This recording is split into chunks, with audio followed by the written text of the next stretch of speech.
Hello, and welcome back to Inclusive Design 24, 2023, brought to you in partnership with our Platinum supporters, Google and Intopia, and our Gold supporters, Barrier Break and Tetralogical.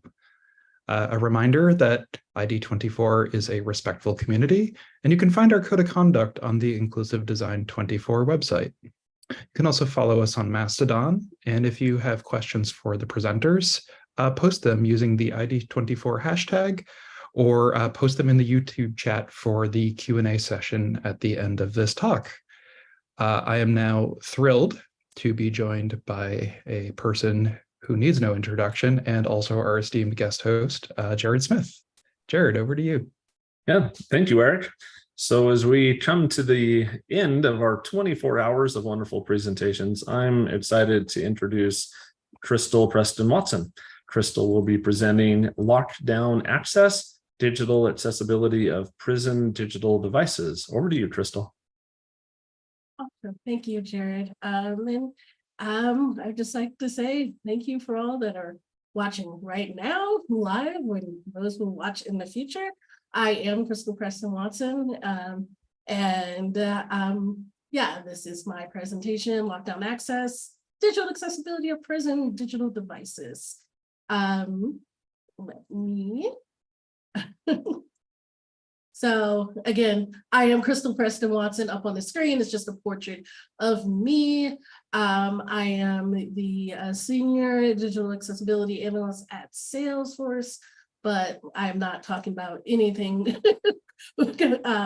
close to what I do. This is something that is completely different, speaking for myself.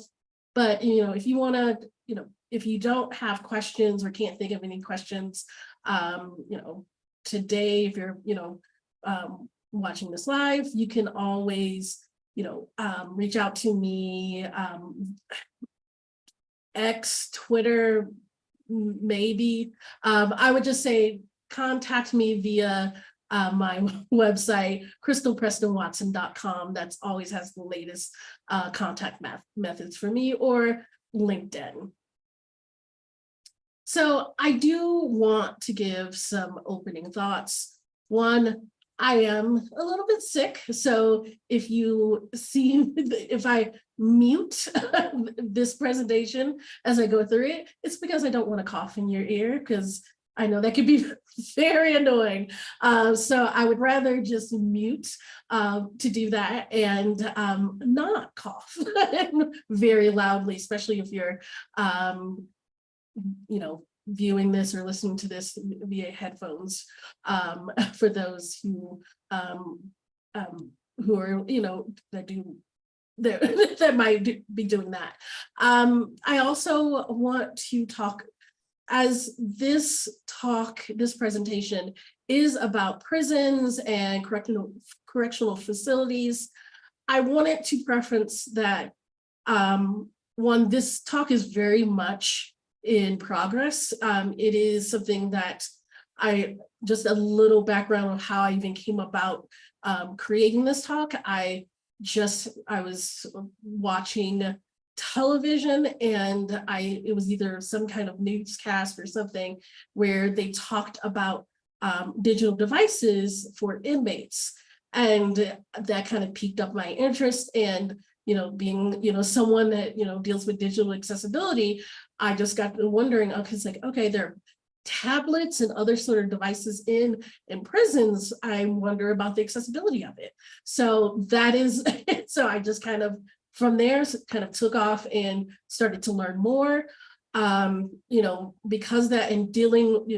this deals with the correctional facilities, not for state and federal, there are some barriers in getting a lot of information out.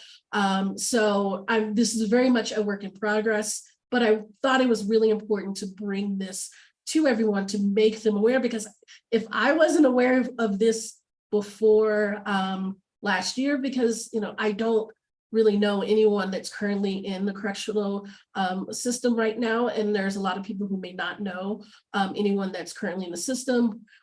And so this be completely new to you. And it is something that we need to be aware of if you are someone who's accessibility advocate or, accessibility, expert matter or specialist. I also want to give the caveat of, though this is covering correctional facilities, I'm not diving into what inmates are, were sentenced with, why they're in these facilities. That's because that's not what this is about at all. This is not about, well, how did they get into these facilities? This is about digital accessibility, and that really does not inform unless you talk about like if it's part of a sentence, but even then it's one of those things of when it comes to providing accommodations, accessibility, that's not so much tied into why someone was sentenced to prison or jail. So I do want to say that I'm not going to go into like, well, why or someone ended up in a facility, or institution. So with that, let's kind of go on and get a little bit of some numbers and data of the prison population in the United States. And I should also say with my opening thoughts that this is very US centric. I did not really look into worldwide, especially the kind of companies and the devices that I focused on as I kind of went through and did more research. They are all based in the United States. They don't serve international incarcerated populations. People outside of the United States can use, and I'll get into this a little bit later, there's an app that comes with some of these devices. So if they know someone that's incarcerated in the United States that has access to one of these devices, they can use an app to give them money and send emails and things like that. But there is no focus on outside of the United States. I know this, and when it comes to accessibility, especially digital accessibility, it's a very US centric, but for this particular kind of look, especially when it comes to a very large prison population, the US is very overly represented. Okay, so I wanted to first kind of get an understanding of the type of the numbers that we're dealing with when it comes to the number of individuals that are in prison within the United States. So when it comes to state state prisons, overwhelmingly the prison population are located in state prisons and state facilities. Just a little over 1 million individuals are currently incarcerated within, and this is 2023 data, data from 2021 through 2023 as gathered by the Prison Policy Initiative and the Bureau of Justice Statistics. So just like 1 million, just a little over 1 million for state prisons. When it comes to local jails, around just over 500,000 individuals are in local jails. And when it comes to federal prisons and jails, there's around almost 210,000 individuals that are incarcerated in federal prisons and jails. And the reason why I put this is, this slide up is because it's, one, to let you know that this is not it's not a insignificant population. And so when, the question might come about, well, why would we care about, accessibility when it comes to incarcerated individuals? Well, in the United States, it's not that, it's almost 2 million people. And I don't, I know that there are a lot of, people in the United States, but almost 2 million people, that's still significant. And for me, and just personally, I don't really care how little that a population might be when it comes to making sure that things are accessible.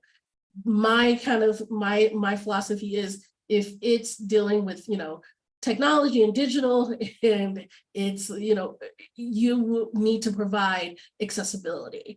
And, as I go into a little bit later, correctional facilities in the United States are under ADA and Section 504. So there are requirements when it comes to providing accommodations and following accessibility, guidelines and standards. And then, this was just a slide of, in total, the total US prison population. Let's actually start, breaking it down to actually disabled inmates. So there was a survey a survey in 2016 of prison inmates. This was self-reported and also through some official means by the Bureau of Justice Statistics, where they, they reviewed how many disabled inmates are currently in state and federal prisons, and nearly 38%, 2 in 5 prisoners at least had one disability. And the most reported types of disabilities by inmates are cognitive disabilities, which were reported at 23%, mobility, which was 12%, and visual disabilities, which is 11%. And these, and the, this 38% of of 2 million, and I forgot to do the math of so I'm giving you a breakdown. I know someone in the, maybe the audience can do that breakdown of me for me. But not a significant population. And you have to understand, this was self-reported. It wasn't, they didn't do every single person within the state and federal institutions. Also, they, depending, the local jails, because there are many people who are in local jails who are waiting to be sent to state and federal prisons. So that's also not accounted for as well. And, among, when they interviewed, just, when they did do these interviews, 24% of prisoners had talked about, in their, within their life, that, they, especially when it comes to cognitive disabilities, that they had, ADHD. And this is something also reported within this survey. And, and also was reported in this survey is that 24% of people who were interviewed reported participating in special education classes outside of before they went to before they were sentenced to a correctional facility. And so the thing is that when it comes to the incarcerated population, a significant portion are disabled, and disabled people are significantly represented among inmates in the United States. And so that is, it's a very significant number. And that's why when we start to talk about disability, when we start to talk about accessibility, especially digital accessibility becoming, and digital devices becoming more and more utilized within correctional facilities, it is really important that we start to think about, well, if we're going to have these devices, are they accessible? And so also, this is something within that 2016 survey. state and federal prisoners, again, were about 2.5 times more likely to report a disability than adults in the US general population. So this is, again, this is something that has been stated by other reports and other sort of surveys and research that have stated that disabled people are almost overly, like that are represented in a very high number within the correctional institutions. And so again, this is why when we start to talk about digital accessibility, that is very important. And it's not something that can just be overlooked and not really thought about. And this is something that I want to bring up because as I was going through, and kind of gathering info and data for this talk, and on this screen that is up right now is a diagram of from the Department of Justice Civil Rights Division that enforces the American with Disability Act, and also Section 504 of the and when it comes to accommodations and other and accessibility, there's a diagram of an accessible prison cell. And on the top of this image, there is a diagram of someone in a wheelchair, and it's giving measurements of clear floor space when it comes for inmates who might be using a mobility device. And then right below is a diagram of an accessible cell, which has lowered maybe a lower toilet, lower sink, also when it comes to beds and things like that. And so I wanted to add that because that's something that has come up as I've been going through this, is like, well, why, why would we care about accessibility for inmates? They're inmates, who cares. But the thing is that this is something that is required. Just because someone is in prison, is incarcerated, doesn't mean they are not protected by the ADA. And because of correctional facilities, many, especially when you're dealing with federal and state facilities, do get federal funding, which brings in the Section 504 Act, and where they need to adhere for certain things. Now, there's going to be things that come up into play that are not so much like, say, higher, facilities, of higher learning, where when you have a correctional institution, you're dealing with, there are sentences or restrictions to make sure the safety of, of the general populace is protected, but there's still protections when it comes for disabled inmates, and they, in where they should and must be provided accommodations. So just with that background, just kind of giving us a little kind of just a little kind of background onto the prison population in the US. Let's talk about technology behind bars. And in this slide, I just wanted to point it out, there's someone within a jail, in a prison cell, that's sitting next to a laptop that actually, this is an AI generated photo that when I was looking up photos to add to this presentation, and it gave me that actually that would not happen. You don't really have laptops like this. I say that you can get probably laptops like this, but they are usually they're going to be contraband.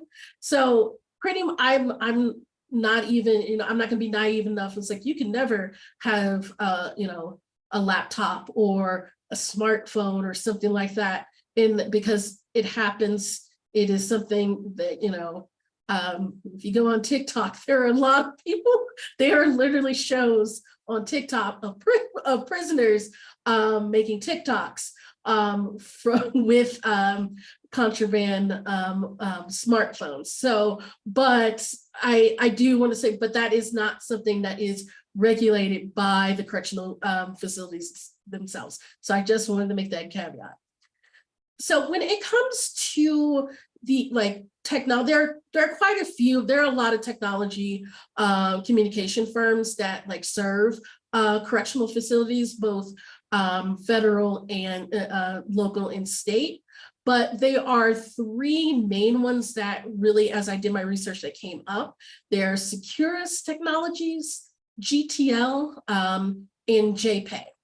The one that I'm going to focus on for the rest of this presentation is actually JPay, and JPay is probably the most well-known of these, at least with the general with the general public.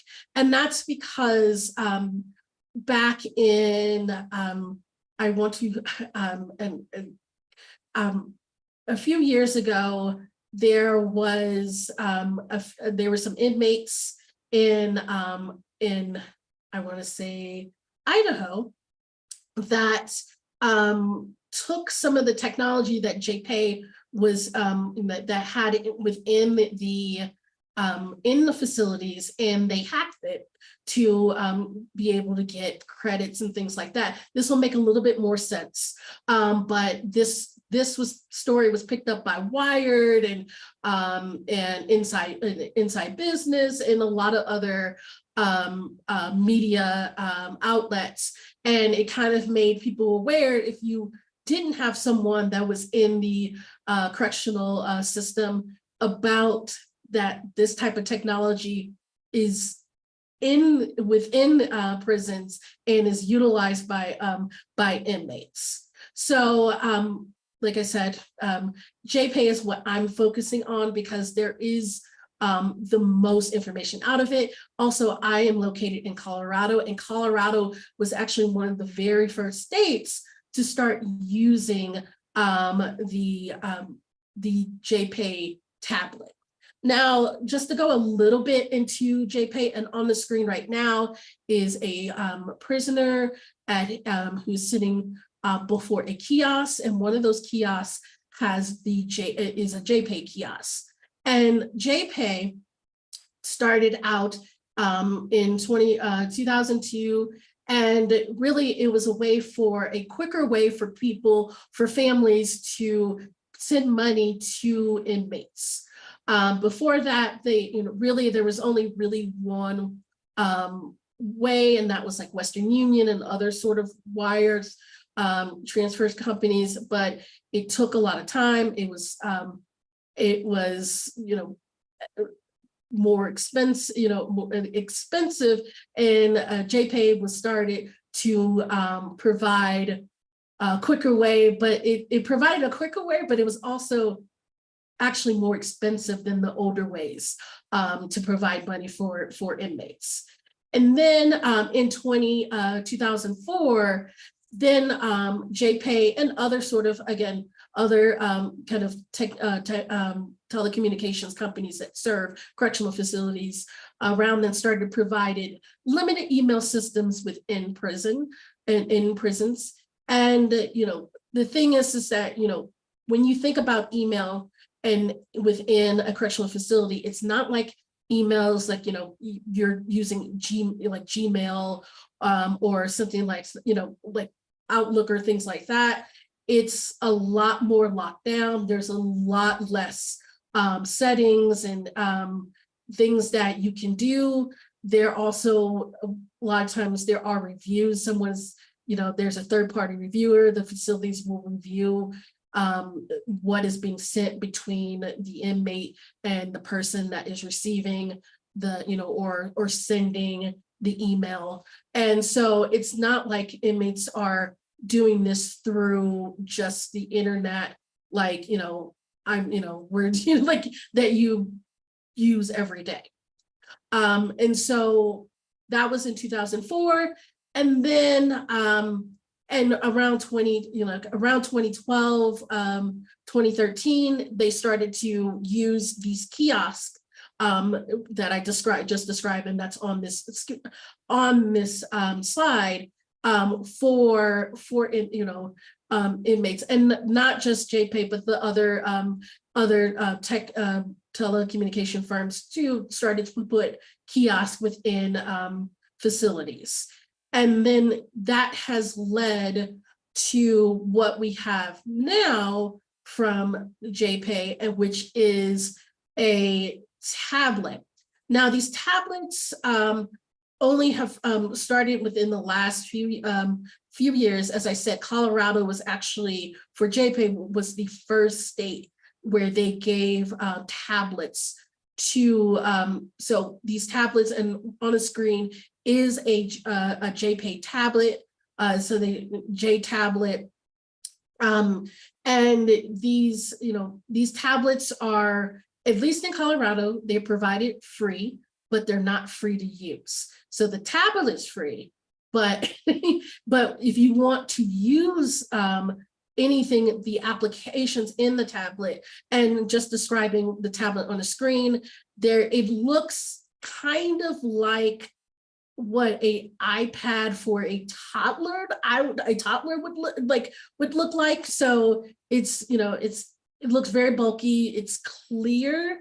Again, that's kind of the being kind of clear is because of restrictions with correctional facilities, making sure things are not being stored, contraband and things like that. On the screen that's simulated for this particular tablet, there are a bunch of applications, FM radio, ebook reader, gallery, shopping carts, and stuff like that. All these applications cost money to use especially and they use a stamp system. If you're going to if someone's going to send you money, they would download the JPay app that's on the Apple Store and in the Google Play Store. It costs a couple 50. It costs quite a bit of money, and it really depends on what facility you're in. So it really depends by state, and it's so if you're going to send money, that's going to cost. If you want to send an email, that is going to cost by email. So every time you send receive the email, that's going to cost, and that's so many, and the facility will set the price of how many stamps that will cost. If you want to listen to music, again, that also has a cost. One thing I couldn't find as I went through these is settings about accessibility, and that is screen readers, that is Zoom and things like that. It was really, I'm still on the hunt to want to acquire one of these because inmates can keep these, but they have to get them unlocked, which also costs money. And the thing is, about it, and the reason why they have to, because these devices, they have a secure bootloader and Android operating system. So, and that's because no other operating system can be installed.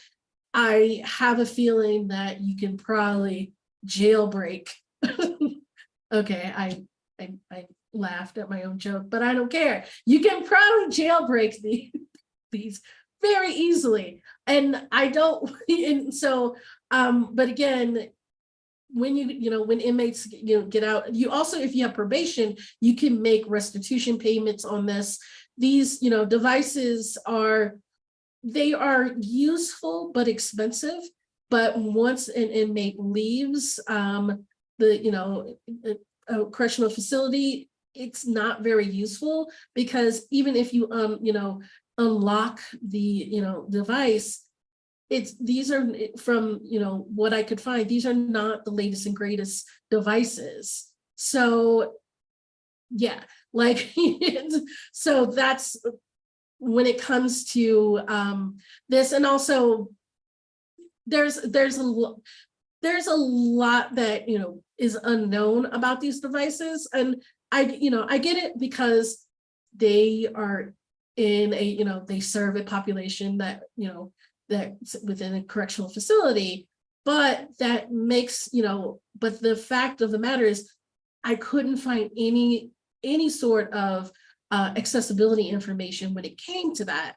And that's something that is worrying because as I dug into it, it really doesn't seem like there is any accessibility settings for that. And I know I'm very, I'm really kind of making a educated guess. I'm not saying for certain, but as I dig down very as much as I could, there really was no, and that's going on JPay's website, that is digging into websites of correctional departments throughout the United States, Colorado, others. There wasn't really anything about if you are a inmate that has a disability who wants to use a one of these tablets and say may need some accommodations, what can what can be provided for you. The next is just, again, another this is another tablet that is has come, that JPay has put out. It's a mini tablet. And so before the previous tablet, you had to go to the kiosk to actually download music and send emails. But now this is called a JP5 Mini. You can, prisoners can do that from wherever they are, which is probably in the cells or, common rooms, if there's wireless network set up. Again, there wasn't much information if, what facilities and what, departments of corrections actually have, taken the time to set up wireless networks for that to be utilized by inmates. And again, no information on when it comes about for accessibility. A lot, again, this is not for the want of trying. I've, right before this, today, right before this talk, I was told that there are some people have gotten manuals on for these tablets, but I am currently vetting that out because I'm just not going to download a random PDF onto my computer. Though I'm hoping that is true, so I can dig more into what makes these things run. Again, just knowing that it's Android doesn't help out a lot, and maybe they can clear up a little bit, information about, what is, what is possible accessibility wise when it comes to, say, videos. If if you watch movies, are there captions? Are there, again, it's really kept, it's really not publicized. And, I guess under the guise of, well, we have to, security and safety, but, it's not really making anything unsecure by letting people know that accessibility settings are available. Excuse me. So I'm going to go to closing thoughts. Yeah, so this was, as I said, this was really a talk to really get this out here. It's a little bit of a selfish reason because the more people that know about this, the more it's easier for me to get this information so I can learn more about it. And it's something that, I am really, and I think everyone who really cares about digital accessibility, we need to be, mindful and care about accessibility at all levels. And that means, if someone has done, done a crime and they get, they're sentenced to prison. And there are digital devices, available. They should, if they need accessibility accommodations, they should have them. And it doesn't matter how they got there. It's part, it is something that they should have. Again, accessibility for all means accessibility for all.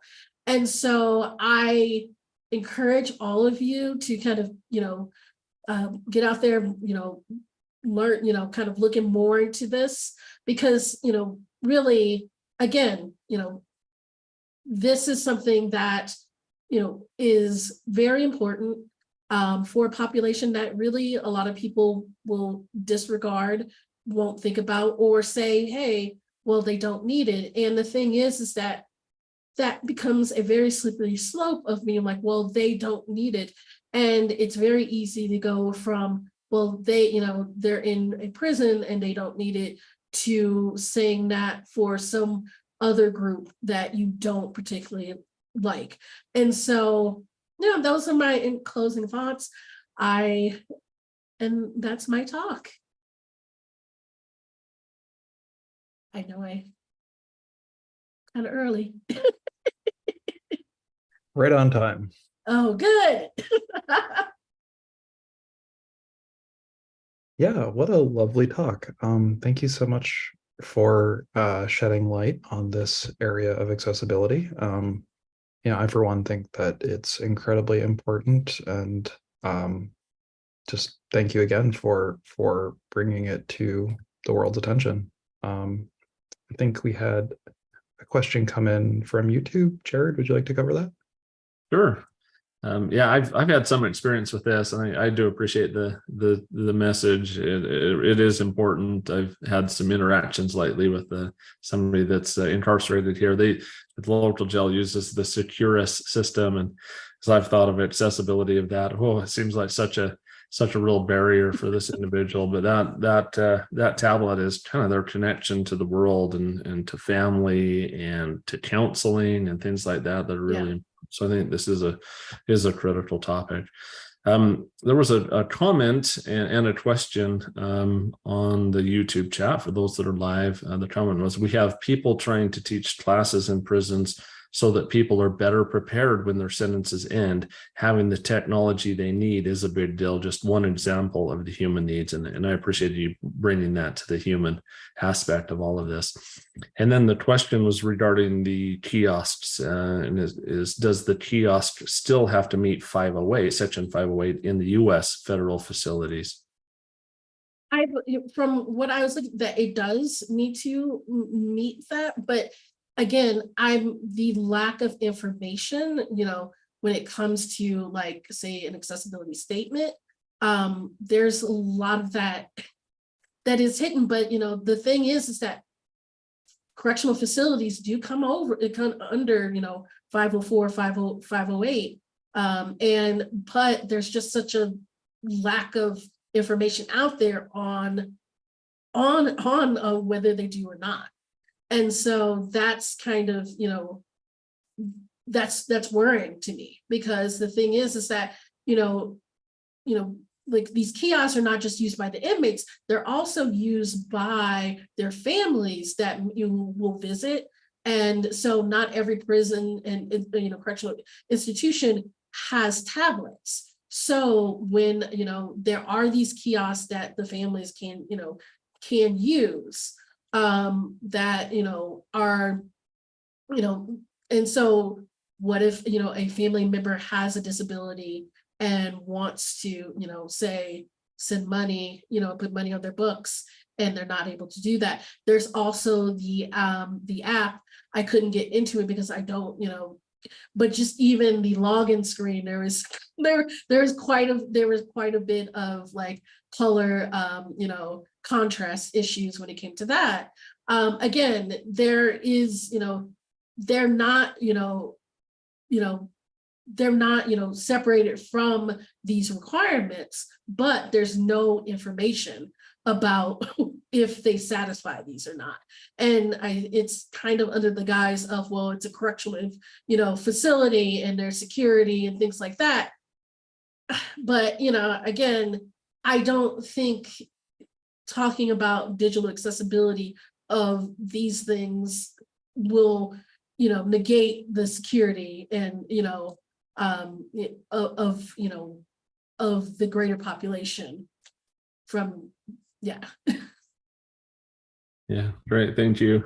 Yeah, it's really an interesting area, and the lack of information is certainly concerning. Sounds like a great area for maybe some grant funding or foundation funding or something to really do some more involved research and investigation in this. But maybe do you have any thoughts about how we could further some of these efforts or rally folks together in the field to maybe look into these issues in a little more depth? Honestly, this is kind of my start, but because just the fact that, when I first learned about these devices, that when I went and to go look at it, and it was just like absolutely nothing.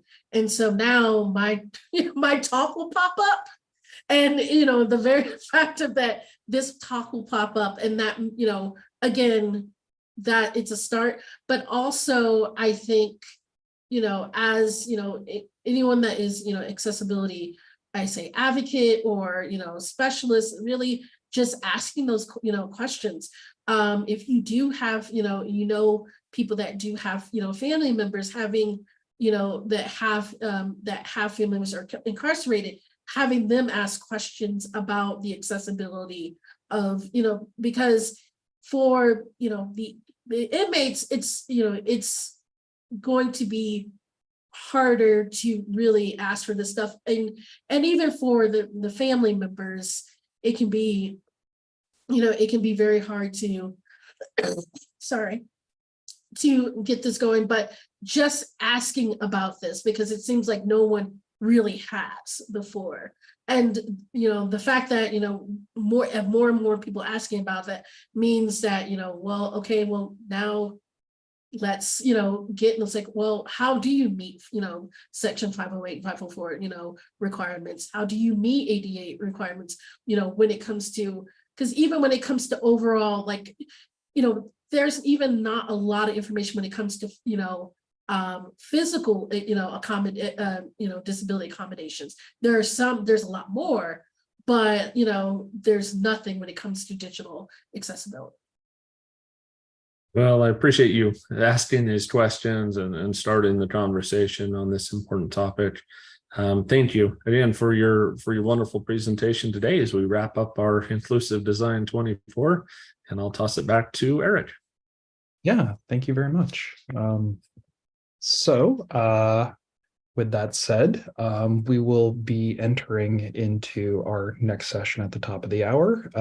But before that, if you enjoyed this session, please remember to hit that YouTube like button. And don't forget, you can also subscribe to updates to our channel at youtube.com/inclusivedesign24 to be kept in the loop for future events.